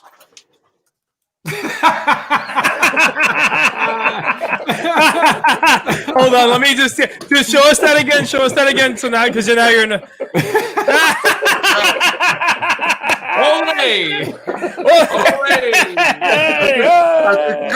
Two steps backwards. I broke its fall, but I wasn't kidding. The guy was like 200 pounds. I was going to say, it'd be like a what am I gonna do? I'm gonna end up in the hospital for a month because both of my shoulders. Dude, that's classic. Right? But the best was the 3 black guys on the fence on the other side of the yard, and they're going, "Oh man, that ain't right." They're looking at him, he's walking, he's fine. Don't worry about it. So I notified Lieutenant Harris. I got somebody at the rear, bring him up to the front. Right? They make a grab on the inside. Great job. Knock the guy down with the can. Pull him out. Everybody does their thing. Right? For those who don't know, Glenn Harris, there was chiefs that didn't get along with him, and the chief in the 14th didn't at the time. So they're yelling and screaming in the front yard. Don't even think about writing yourself up for this one. Right? Glenn Harris, F you, chief. I'm writing my can man up. And then he storms away over to the side. Halfway back to the rig, I could just see the look in his face. It's like he's turning, right? Turns around and starts running back. He was going to have fisticuffs with the chief. He's fucking. I want to get him on the show in the worst way, bro. Eddie, and Billy Ryan, they're all grabbing him back. They're going him back. Yeah, it was like, but it was a great job. I mean, he was nice enough to send me the write up, to it. And did you get it? Did you get a unit for it? No, we didn't. Billy got an A for the grab inside. Yeah, but they didn't give us a That's nowadays. Even now, like you say, you were going there you're operating by yourself probably for a few minutes, right? 262 wasn't responding at the same time, right. So you're there without water for a long time. You make 2 grabs, Yeah, even though you backed up a little bit, but that's all right. yeah. Billy Mahoney was a great guy. Yeah, no, Yeah, they all those guys over there. Dano, Dano Dano. passed away. Yeah, and Eddie is an imposing figure. I used to see Eddie and just amazed at how hairy this human being was. Oh, Yeah, You took his shirt off. It was like he was a big dude, man. Oh, dude, you know what I want to tell you? I keep forgetting to tell you. Remember how funny it was when he said he didn't want to be my friend? Yeah. So I go on Facebook the other day. Guess who friended me? Eddie Zielman. Oh, did he? Hey. He's just trying to be nice. He feels You know, like you should have done is not friend him back. You know. Yeah. You know what I should have done? I should have gave him the cheddar. That's what I should have given. I gotta pop another one. Hold on. Nice. So basically, you just wanted to see if that guy would bounce. Is that what you're saying? Bumbles bounce. He didn't bounce. He didn't bounce. Bouncing is what Bumbles do best. Well, little Rudolph. He weebled a little bit. He wobbled, but he don't fall down. See, we're from the same time. Yeah. They don't know what weeble wobbles are. Come on. Pete, do you know what a weeble is, Pete? Of course I do. They weeble, they wobble, but they don't fall down. What about shrinky dinks? Of course. Who didn't have a shrinky dink? And those fucking things never came out right. They were always like me. They never came out. I have them hanging on my Christmas tree. After 40 years. Terrible. They didn't come out right. They didn't come out right, actually. Never. Not once did they flatten out. What else you got? So why'd you have to get out anyway, Cheese? Did you get out? Did you get hurt? Did you because you got the we caught it. I remember the day exactly. December 4th, 2011. We had a job. I took a little bit of smoke, Mm-hmm. And then 3 days later, I was in the hospital with pneumonia. Really? Yeah. So, leather lungs. Saw Dr. Wyden. And he was like, "That's it, you're done." He didn't say that right off the bat. He looked through the paperwork. He's saying, "Wow, they're doing this." You worked in a lot of places. You don't abuse things a little bit. Said, "Come back after Christmas." Really? Like January 20th. Take the month off. And then I'm going to ask you that question that you don't want to hear about. Really? See? So I did that. I thought about it. And I always wanted to go to 65. I was 59 at the time, and I talked it over with the family and stuff like that. And you get to a certain point on this job, if you're frontline guys like we all were, that you got to be in great shape. And I always said if I couldn't lead from the front of my guys, if I wasn't the first one up the stairs, I said I got no business. Geez, right? Yeah. I mean, in the end, you really do know. You knew it was. I of course it had to hit me over the head with a cast iron pan, but you just know, And I was like, it was all right, You know who doesn't know? Chief Steve. He don't know. I was about to say. Now he does. He was been in so much pain for so many years, limping. 10 years. Basically, he's dragging his guys would call me up from 288 and go, what's up with your brother? I see him. Yeah. He could barely walk. I'm like, I don't know what the fuck he's doing, bro. I really don't. It's a shame that he let it go so long, because maybe the degeneration wouldn't be as bad. Yeah. I'm talking here as someone that's got bone on my head. So I'm talking out my ass. Milner says, "Get out alive, enjoy the pension." Yeah. Right. I mean, in the end, Bob, you know how many guys we lose all the time, right? Guys we know, they retire, they come down with cancer, right? We're all running for as long as we can run, hopefully. No, it's absolutely true. And Mike's enjoying his pension. I'm enjoying mine. I got 1 year under my belt. I just got 1 year. I just passed. It's a funny feeling the first year, isn't it? You It's know? a Oh, little yeah. weird. Yeah. I thought me and my Yes, old lady. it's I thought me and my tough. old lady. And the were gonna other go thing, fisticuffs. they're sending me all these checks all over the place. I said, hello, where am I getting all this money from? You know, and then, after a couple of years, those checks don't come anymore. You know, Yeah. the regular pension check. You know, but Yeah. it's all good. You know, and I found it took me a while. You know, I was lucky because my official retirement date was 3 days before Hurricane Sandy came. Wow. Yeah, and then my nephew's house got flooded bad. My sister's house got flooded bad, and my other sister's house got flooded bad. So I spent the next year, helping these people rebuild their houses, pumping it out, doing whatever. And my nephew's always been good to me. He's always been there for me, so I got to be there for them. So that kept me busy. I was gonna say, it keeps you busy. Probably occupies your mind. You're not sitting around thinking about it. Yeah, it's always better to help people. I don't That's accept what I help. say. I don't accept help that gracefully, but it's You're a always giver. good to. Jeez, man, you're a yeah. giver. Yeah, I think that's my cat coming back in. He wants to be on the show again. Oh, it's a ghost. Yeah, no ghost, no ghost. Hey, buddy. If he jumps up on the That's computer, all right. we'll fuck, you know. If But, he jumps up and takes a deuce on your lap, now that'll be great, bro. he's good. I He's would a love good for boy. the cat to jump up on your table and take a dump on your French toast right there and see if you react. Yeah, no, he's a good boy. He leaves his little dookies in the litter box like he's supposed to. Nice. Yeah, and then I try to stay busy. I bought a house out in Pennsylvania, and I do that. As Pete knows, I do the jiu-jitsu. I do that like 3 nights a week. Love training with those guys, and it's an old saying that I use that it pretty much sums it up. I don't miss the circus. I miss the clowns. There you go. Hey. So the Now we guys, know. that I train with are my new clowns. Now we know what shirt to send them, Roofies. Same circus, different clowns. You know what I mean? You got it. Yeah. Listen, your son was It's true asking. though, Bob. I'm sorry. Go ahead, Kev. Go ahead, you're breaking up anyway. She's breaking up. Go ahead, Steve Austin.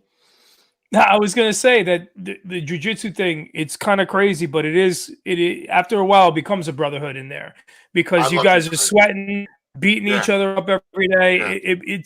I know jiu-jitsu guys, probably 10 years, and like I haven't talked to them in 2-3 years, and we get right back on the text and we're like, "What's up, dude?" It is kind of like a brotherhood in there for sure. Yeah, where I go, it's I mean, we have big classes, 40, sometimes 50 people. Yeah. And the two brothers, Alex and Chris Famos, they're great guys. The other coaches there, Joe Scioli, who's watching tonight with his daughters. Shout out to Maddie, me, and Gia, by the way. And I hope they missed that part about the dump. And Travis Moore, a bunch of other guys. I love it there. It's and awesome, before the COVID thing, we would go out to the fights together and have a good time. And I still keep in touch with the retirees from 4 and from 252. So yeah, that's all good. So Cheeseman, your son threw something out there. He said, "Ask my dad about the gas leak and the peanut butter and jelly." Oh, I forgot about that. You'll relate to this. All right, we're just turning a squad. Remember, we got the hazmat rigs with nothing in them. Yep. Maybe a couple of meters and stuff like that, right? So I used to bring my son into the Firehouse all the time, and Steve Raswallow loved them.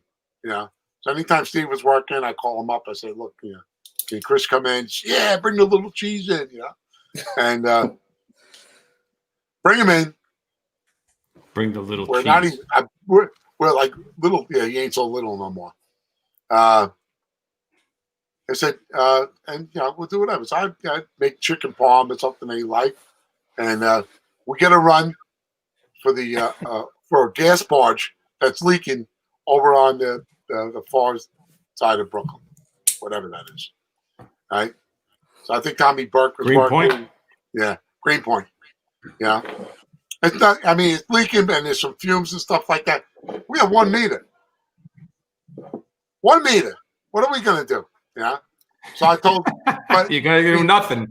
being a hazmat run, you know what I mean. a hazmat run, which means slow down. Yep. Right. I told, oh, here comes Buddy, and I told him, go get some 7-Ups out of the soda machine, and make some sandwiches. Put them in the back of the rig. Grab a pillow. Grab a blanket. We might be here for a while. Right. So we get there. We set up. We got the meters. Whap, whap, whap, whap.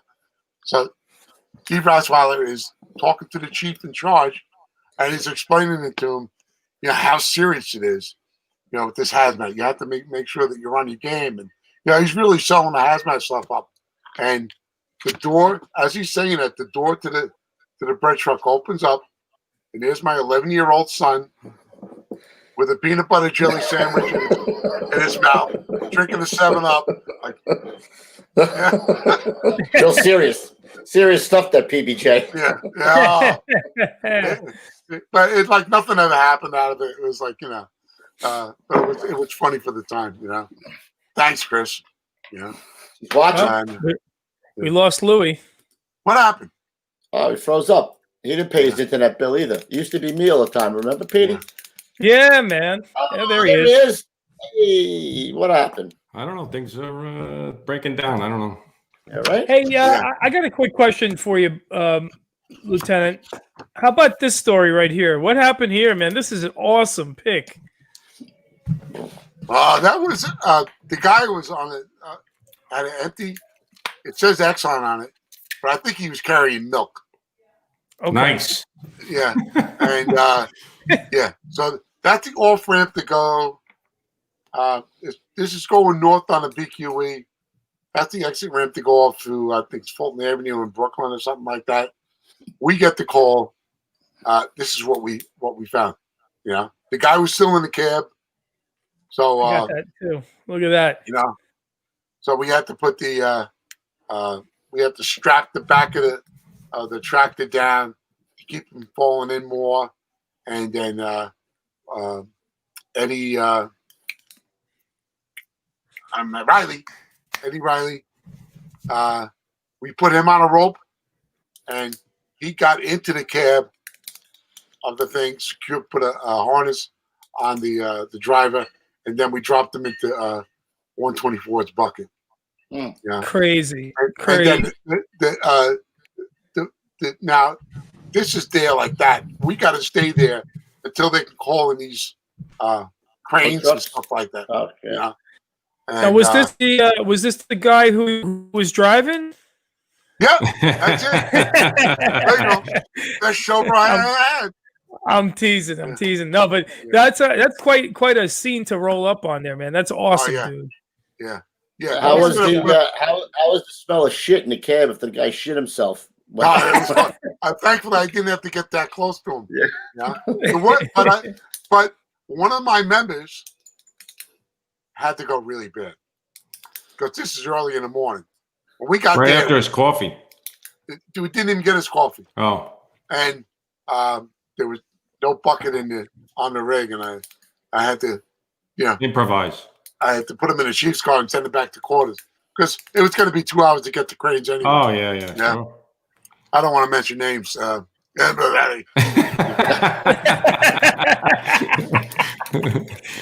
that's the new thing. I don't want to mention anyone's name.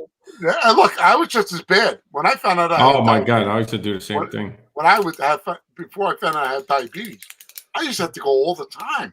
Yeah. So John would be driving me, Gain. Father Gain? Nice. And I would tell him, look, just pull over to the side of the road. I got to go to the bathroom. He'd say, we're 2 blocks in the Firehouse. I'm not going to make it. Yeah, it's not going to happen. Code Brown. I used to tell. Not going to make it. I used to tell Dane, put the lights on. No siren. Just put the lights on. Take your time, but hurry up. You know what I mean? Like it's not going to go good here.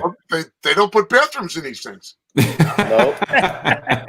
All they give you is rubber gloves. That's it. What are you going to do? Don't ever get behind a rescue rig and rubber glove comes fine. One That's funny. I'm driving, we got to run, and Blaze, you remember Blaze, right, Bobby?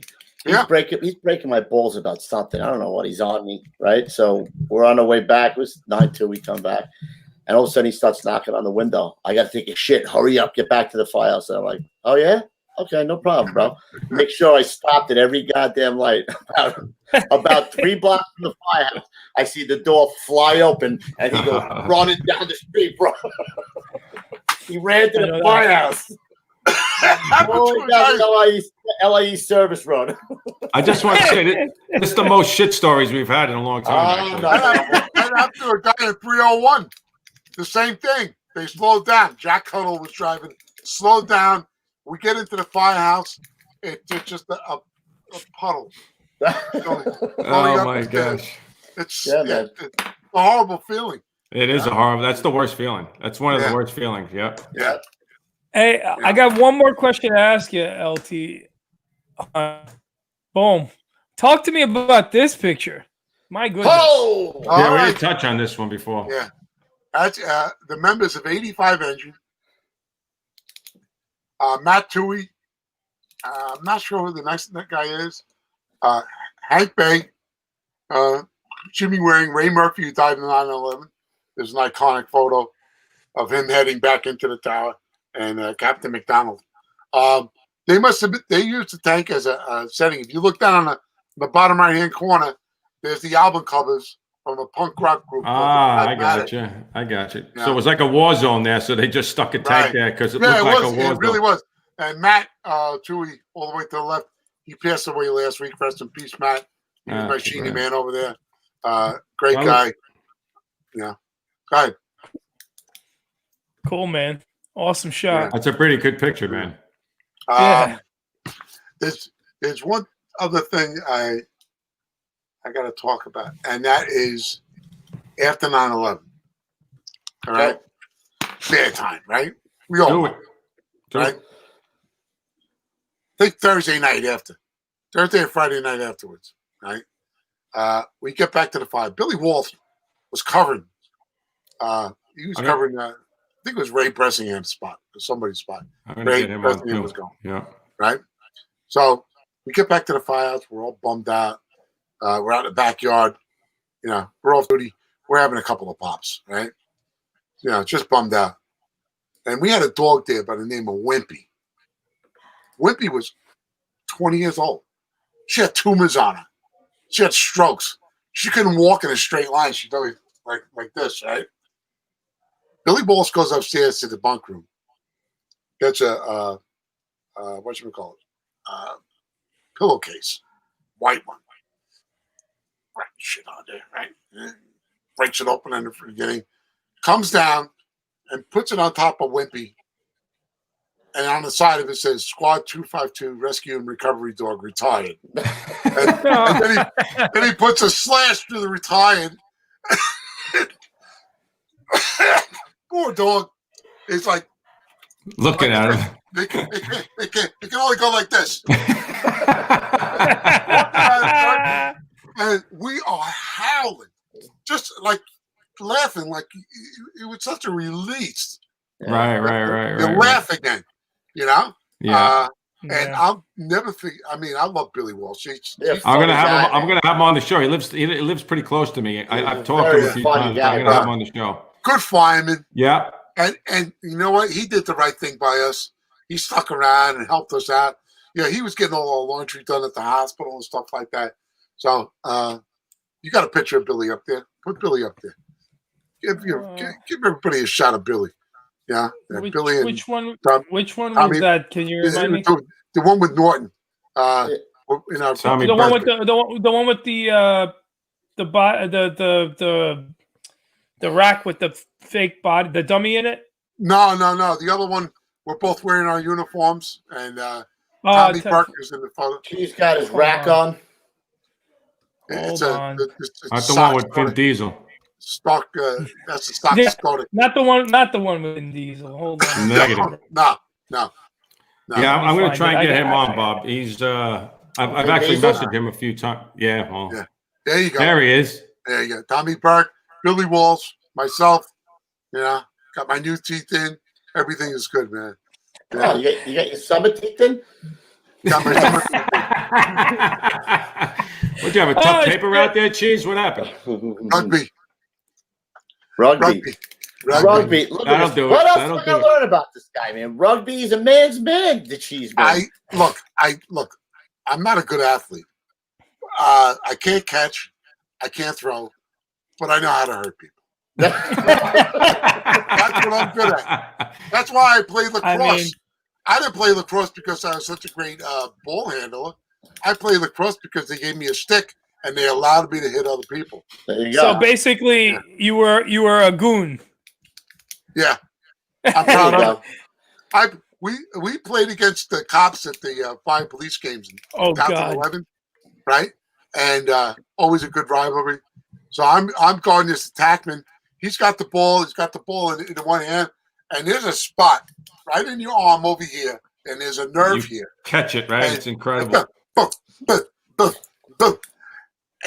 Just like his arm went dead, and the ball goes, and he's screaming to the ref. I said, "What are you going to do about that?" He says, "Shut up and play. It's lacrosse." You know. He tried to take me out later on, and I got him back. So, Yeah. and then we had a beer afterwards. You know, that's the way it is. Yeah. See, that's so funny because when Zeman was on here, he said you were a very good ball handler. Never done that. Yes, you gotta ask Johnny Gage about that. Johnny Gage used to make sure my balls are padded. He did. You got to powder him. You got to powder him. You got to powder him. Chauffeur. Good chauffeur, Johnny Gage. They had a shirt made up for me. Ronnie Daly had a shirt made up for me that said "My balls are itchy." He's a funny fuck, that guy. Oh, Ronnie's a fuck. Ronnie is a Ron Daly. Ron Daly's a funny guy. I'm glad I just didn't know him when he drank because he was, he was Different guy. really. I like working with him. He's a funny guy, Yeah. man. He always made me laugh. Yeah, I mean, I work with some legends, guys that I was, Richie Schmidt, Timmy Olsen, Ronnie Daly, Ray Griffin, just Billy Murph, right? You had Murph there? I had Murphy there. He's a funny bastard. Oh my God, that guy makes me laugh. There is no boundary. There is nothing is off. You want to talk about somebody who will absolutely say anything? That's Billy Murphy will say anything. Where is he now, bro? Is he a captain? He's in Rescue 3. He's the captain in Rescue 3. Holy mackerel, man! Imagine that. I just heard something the other day. I heard the former captain of Rescue 3 is going to 252. Yep. Yes. Yep. They swapped. Yeah. Amazing. I mean, you can't get into the whole thing with that. No, we won't. I won't get into Yeah, that. that's all political and stuff like that. But they're lucky. My nephew's excited that he's working there. Yeah, that's great. He's a good fireman. Yeah, Definitely bring a lot to that house. Yeah, no doubt. He's a hard charger. Yeah. Oh, without a doubt. I mean, there's great firemen all over the place. I'm not a great fireman, but I work with great firemen. Oh, stop it. And they make me look good. There's two things you're good at, Cheeseman: fighting fires and ball handling. You're great at both, bro. That's what Possible Jose and, snoozing. Possibly Joe snoozing. Joe Moore in the chat. Joe Moore. Hey! Joe Moore in the chat said, "Don't sell yourself short, Cheese. You're a great ball handler." I There am you go. very short. I'm not as short as Kevin. Hey, Bob. That's right. Go to that picture with me and Kevin. Oh, me? I'm I got you. I'm at least a half an inch. Go to the picture. Go to I'm the coming. video. It's coming. Hold on. Hey, Bobby. Yeah. Chris Chuisano is in the chat. Says, ask him about the Czech he wrestled in Vancouver at the fire police games. Oh God. There's no way you're a half an inch bigger than me there, Cheeseman. All right, I'll leave it to these two guys. I'm at least an inch taller than you. I would say 1 inch. Make that bigger. Make that close up, Pete. Hold on. I'm going to just tell you one. The best wrestlers are the smaller guys. They got the best. That's all I'm going to say. Never fuck with a small dude. That's right. Don't fuck with a small guys. Yeah. No. You are not taller than me, Cheeseman. Look at that. No way. Come on. I'm going to go at 3/4 of an inch. Your ass 3/4 of an inch. Hey, Kev, you still got that? You still got that Carhartt, dude? I do. It's hanging up in my back closet here, man. Thing's badass. I'm in the low end of the street too. Yeah, right. Yeah, you're standing on the curb. You kidding me? How about Johnny too? I'm sure you got a few fucking stories with that maniac. Johnny is yeah, I do.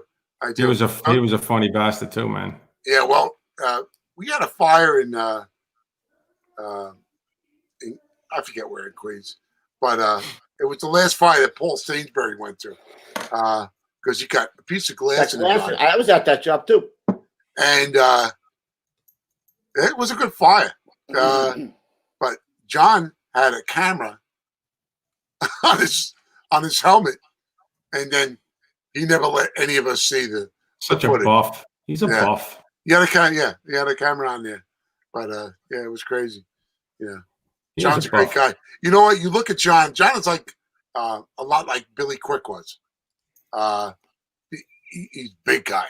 You know, we put him in I think Joe Schneiderman's in the chat. Joe was our buff at RESCUE4. We put both of them on the scale. That 300. Both of them like 300. Oh my God. Yeah, 300 pounds. But if you ever watched him do high angle stuff like that, the guy was like he was a nimble big man. Nimble, great, good fireman. Yeah, he retired early. But, that kind of probably took the rug out from under him too. You know, he was he had a lot of time left to go. Yeah. But now he's living a good life down in the Carolinas. And, I see all the time. Yeah, man, good for him. He's a little angry though. He's a little angry. Okay, then you got Andy going behind me. Andy was a good guy. Isaac, he had the Bucky Beaver teeth. I came on with Will. He's a good fireman. I know Will. Yeah, he was a good fireman. Will Johnny Maya. Will was very excitable. In case you didn't know. No, I know Will very well. He'd be running around. Oh, there's a job coming in. There's a job coming in. He was very motivated to go to fire, no doubt. Yeah. We had the Walton Avenue fire in the Bronx, and he worked so goddamn hard that I had to send him to the hospital because he was just shaking from from everything. Even when we were out of the building, he was still in there. That was a crazy fire. Was that the car plunk one? Was that the? Yeah, I was at that job too, man. We knew what was going on. We're listening to the radio at the Firehouse like everybody does, and we heard the maydays being given. So we jumped right on the rig. We didn't even wait for the dispatcher to send us because I knew they'd be sending us. Yeah. And going up there, going over onto the bridge, and John is Gain is my chauffeur. We're doing like a race car driving because it was raining, and it oversteered going onto the turn to the what is that side road? I can't. The one where the Bruckner turns into. Help me out here. But we get up to Walton Avenue. We can't get down not to Walton. We got onto the Grand Concourse. That's what I was going to say. The Grand Concourse. Yeah, we're up on the corner, and then it was downhill. We're making our way down. I let the chief know we were there, and then it was Parker, Timmy Parker. Sean Parker. No, Timmy, his brother. He was in 41. Oh, I didn't know that. And he let me know that they're trying to breach in the basement, and the Major Deegan. The Major Deegan. Yeah. Thanks, Beef. I'm old. I'm having a senior moment. So we go down into the basement. The convoy's down there. We talk for a couple of seconds. What's going on? We're trying to, and I'm looking down the way. There's block there, but there's not interconnected. There's block, and then there's wooden posts, block, wooden posts. Nothing holding it together. So I tell Will and a couple of guys, I said, breach through here. They get through, and they start crawling over the debris. See the debris. Then Jerry O'Shea is with me. I said, let's go right here. We go one over, get in there. It's open. And Brindisi, Vinny is crawling over through there. Now we call Pluck reaches up and grabs his foot. She says, I'm down here. My can man's down below me. Because we got there, he was still talking. We were getting him out. You know, and then I got I finally got some stuff away. I knew Howie. You know, his father was my mechanic, and I knew him from out there. Not well, but I knew him a lot. I'm talking to him. I said, we're going to get you out of here. I said, he kept on saying, you know, my nozzle man's below me. You got to get to him. You got to get to him. And, you know, I couldn't see what was going on the backside, like, you know, the way he was bent over. But we're talking, and just tell my wife and kids I love them. And, horrible. Let them know. Horrible. And so to make a long story short, I don't want to bum you out.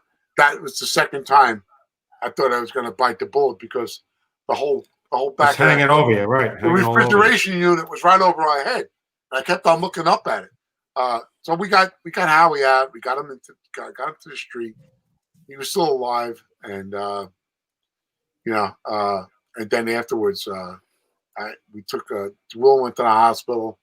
I think we probably all should have gone to the hospital. It was like one of those times you just knew you could probably spend a day in the hyperbaric chamber.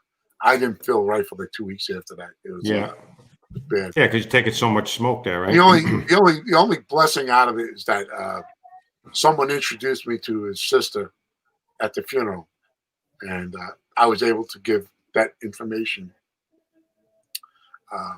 to his sister, let them know that he was as he was talking to him. really brave guy. I gave him that information, and we all think, well, what's our purpose? So one or two things that that make it all worthwhile. The other time was I was able to get a fireman out of a fire, and over on Gorsland Street, I think. Right by 130. No, Gorsland 136. 136. Right. Yeah, except 136 was out. They're out of service. 126 was the relocated. They were relocated. They were the first two truck. 287 was first due, and that was like one of those jobs. You coming in off the block. We got it as on the all hands. So we were only a couple of. We were right in front of the quarters when it happened. Yeah, you're close to that. Yeah. And we're walking up the block, and there's like gray smoke coming out, and then by the time I got up the rig to the front of the building, it's like a freight train just chugging out the front door. And I looked at John. I said, John, this ain't good. It turned out that somebody had taken oily rags and lit them in the fireplace, the basement. And then they had the ceiling was that beaver board. You know what beaver board is? I know Chief Cleese knows what beaver board is. And it lit up, and it just went like that. The engine got backed out, and we were able. The lieutenant got trapped, and we were able to get him out. And the greatest thing about that was that I got to talk to him afterwards. Yeah. That's good stuff. He called me up and he said, "Look, I can't tell you how much I appreciate." Yeah, that's good stuff, man. That was the best. That was better than any medal. Yeah, I'm sure. Listen, all the other stuff is crap. I mean, in the whole scheme of things, but that's what a rescue's there for. Yep. Yeah, the rescue absolutely. Absolutely. And so, it's good. So my son was asking about the Czech guy. I wrestled this guy that was a bronze medalist in the '83 Olympics. I got my ass kicked. But I got my ass kicked.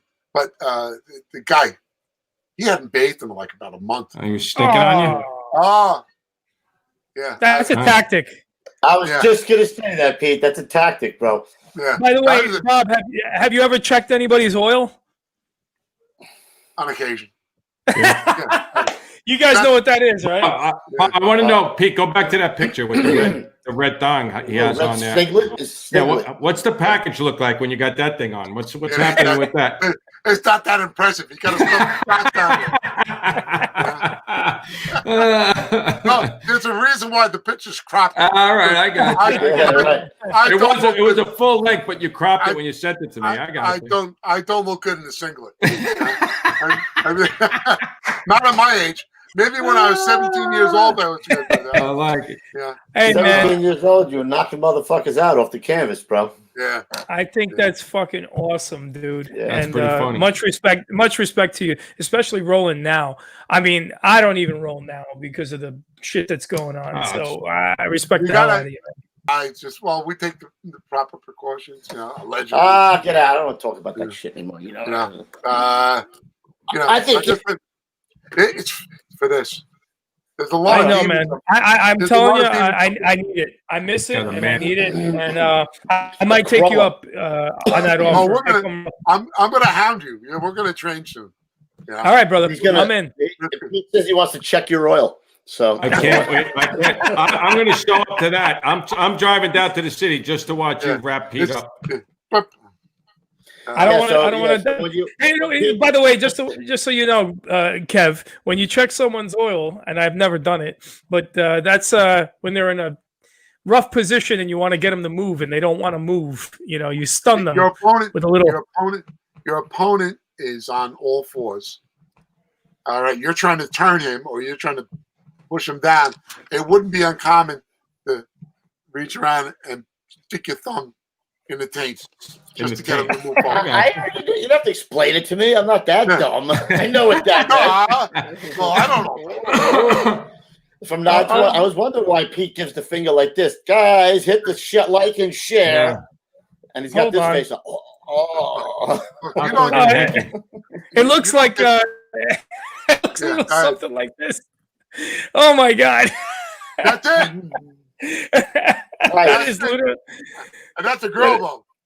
Oh, well, it's kind of a turn on then. All right, listen, let's move on. Let's go. All right, I think it's that time right Shut now, up. fellas. Oh, you hit it right in the Shut up. gutter. Yeah. Hey! All right, boys. You know what time it is? What time is it? It's time for the old school tip of the day. Do it, Cheese. What do you got? All right. Well, there's 2 or 3 things I want to talk about. One is basement fires. Any engineman knows you hate going down to the basement, right? Because you don't know what the stairs are like. You don't know what's down there. So what I was taught to do was to go down with the hose underneath my arm, the nozzle in the other arm, and then go down sideways, making sure that your backup man has got a nice loop on top of the stairs. And then if you go down sideways, if you got a bad stair tread, at least when you fall, you're going to fall face down, and you're holding onto the hose, and you could make your way back up if you had to. And this way you just slide right down the stairs. You get to the bottom of the stairs. Keep everybody off. That's all I can tell you. Sometimes the officer is going to be a backup man, and then you got the other 2 guys keeping those stairs, unencumbered, because there's nothing worse than going down those stairs and then there's 20 guys on the stair behind you, and you got to get out. Yeah. Right. So it's a good tip, and that's the way I always did it. The other one I'll touch on, and this is something that John Calamari talked about, and that was where he got burnt on the Grand Concourse. But I was at that job also, and I was in 92 engine at the time, and we got to the front of the building, and they're giving maydays, and we hear them, and we got up there quick. We stretched the line to the B wing. We get up there. The fire had pretty much burnt itself out, but there was like 4 or 5 guys that were burnt real bad. So if you have a fire in a top floor, and you think you got fire in a cock loft, or you got a high heat condition where you don't see any visible fire, but you got smoke and you got heat, don't get 20 feet into that apartment before you poke a hole in there. Go in like 3 or 4 feet, poke a hole in the ceiling, open it up a little bit, and if the introduction of that oxygen into that cock loft causes it to, you have a cock loft explosion, at least you're not 25 feet in there, and you got a better chance of survival, and that goes in any kind of building where there's a void, in some of these newer construction buildings where they use the trusses, every floor is a void, Mhm. And the last thing I'll talk about is teaching. Right, if you have an opportunity to become an instructor in your department or fire department, go for it, man. And the reason I say that is because I learned more teaching than I did learning. I mean, I used to work. I did teach the trench and the collapse over at the school, and I worked a lot with Joe Light. And Joe Light is like an encyclopedia. He's got all this knowledge, and it's like that. Not me. The brain cells, the memory is full. I can't remember everything. So when I taught, I'd always make it a thing to go over the course curriculum, make sure it was fresh in my head. And the more you do that, the more you learn from it. So if you're given the opportunity, do it. It was a great experience for me. I know Louis was over at the school for a while, and I agree. He took care of me. Uncle Ray, Fat Daddy. Mhm. When I was getting out and he was running the rescue school, man, he was big. He took care of me big time. He made me from pulling what's left of my hair out, and so I'll never forget him for that. That's a great thing. Those are all great tips, dude. Poking a hole as soon as you get anywhere, Right. is Smart, really. man. And no matter what you're doing, it's a great, like you said, the further you Yeah. go, the last thing you want to do is poke a hole 20 feet in and then start working your way back to the front door. And then you find that there's fire right there. That's what happened. That's what happened to those guys up on the Grand Concourse, and a lot of them never came back. I know Georgie Muller was the aide, top-notch fireman, and he had all his gear on, helmet, but he carrying a clipboard. Right. He was in the doorway. He told me that the flame was like a bluish yellow flame, came at him like a freight train, No shit. and it slammed the door shut. Now he's on fire, and he's trying to get the door open, and his hands are getting burnt and stuff like that. And I'm listening to he gave a mayday on the radio. My boy, we didn't have radios, but the boss did. It sounded like the earth was ending, But by the time we got up there was still some fire in the adjoining apartment. Blew out. But it blew right out. Right. And John was very lucky, that he got away with just the late burns. It's tough having nobody around to wipe your butt when your hands are burnt. Yeah, man. I was going to say too, the teaching thing, Cheese, is that was the same for me. Both when I went to the rescue school, to do my penance, and then obviously, subbing every once in a while to teach sock support or any of that stuff. It always, help refreshes your stuff. You get your hands on it again and all that other thing. I loved it, man. I really did. Even though getting up was a bitch, Right, because you get there early. Yeah. 4:30. Yeah. Wake up at 4:30, drive in. Yeah, I used to call pull with Kevin Williams sometimes. And wow. he'd be at my front door at 4:30. Come on, let's go. Let's get our coffee and get on the road. Kevin's a great guy, man. Yeah, I might have to get his ass on here too. He's got some great stories. I mean, he went to Squad 1 as a probie. Did you know that? No. I did not know that. No.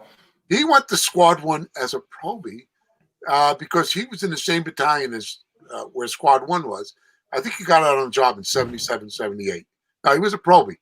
So when they reopened the squad, anytime there was a detail to the squad, he would go over. No shit. So Captain Downey was the captain. And one day he said, "Yeah, you're here all the time." I said, "You want to come over here?" He says, "Yeah, I'd love to come over here." He said, "Doing a lot of work, Papa." I said, "But I'm still on probation." And Captain Downey said, "Just go fill out the paperwork. I'll take care of it." Nice. Lucky, right? Yeah, man. Yeah.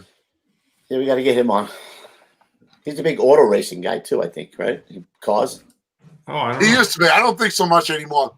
the best Kevin Williams saying I ever heard was when he referred to me and him, because we refer to each other as brothers from another mother. He says, we got what they call ugly muscle. It may not look good in a Speedo, but it sure looks good crawling down the hallway. Hell yeah. You guys do have the same body type, that's for sure. Yeah. Sure. No doubt. I think I look better than him. You do. All right. You look great, brother. I'll bring that up to him when he comes on.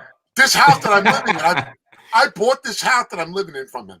Is that right? That's Yeah, funny back in shit. 2000. Yeah. Where you living now, Cheese? Where is that? Sable, out on the island. Oh, okay. You're out there. Nice, brother.